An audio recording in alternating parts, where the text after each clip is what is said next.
Welcome to new TV Telugu. తాజాగా మిరాయ్తో super hit కొట్టిన తేజ సచ్చా మరోసారి 100 కోట్ల రూపాయల క్లబ్ లో చేరారు. కార్తిక్ ఘట్టమనేని దర్శకత్వంలో వచ్చిన మిరాయ్ సక్సెస్ కావడంతో ఆయన అప్కమింగ్ సినిమాల కోసం ప్రేక్షకులు ఆసక్తిగా ఎదురు చూస్తున్నారు. తాజాగా తేజ ఓ ఇంటర్వ్యూలో మాట్లాడుతూ తన అప్కమింగ్ సినిమాల గురించి కొన్ని విషయాలు పంచుకున్నారు. అలాగే తన 3 సినిమాల సీక్వెల్స్ కన్ఫర్మ్ చేస్తూ ఆసక్తికర విషయాలను వెల్లడించారు. మిరాయ్ 2 ప్రస్తుతం మిరాయ్ హవా కనిపిస్తోంది. ఈ సినిమాకు సీక్వెల్ ఉంటుందని దర్శకుడు ఇప్పటికే ప్రకటించిన విషయం తెలిసిందే.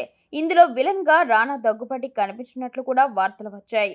వాటి గురించి తేజ మాట్లాడారు. దీని సీక్వెల్ మిరాయ్ జైత్రయ పేరుతో రానుంది.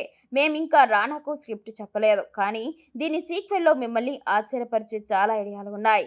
అది మిరాయ్ను మించి ఉంటోంది. ప్రేక్షకులు కూడా మొదటి భాగాన్ని మించి దాన్ని ఆదరిస్తారు. ఆ సీక్వెల్ ఎంతో మందికి స్ఫూర్తినిస్తోంది అని అన్నారు. జై హనుమాన్ గతేడాది విడుదలై విజువల్ వండర్ గా నిలిచిన హనుమాన్ కు సీక్వెల్ గా జై హనుమాన్ రానుంది. ప్రస్తుతం దీని ప్రీ ప్రొడక్షన్ పనులు జరుగుతున్నట్లు తేజ తెలిపారు. ప్రశాంత్ వర్మ, రిషబ్ శెట్టి ఇద్దరు వారి ప్రాజెక్టులతో బిజీగా ఉన్నారని, వాళ్ళ చేతిలోని సినిమాలు అయిపోయాక జై హనుమాన్ పనులు షురూ అవుతాయని చెప్పారు.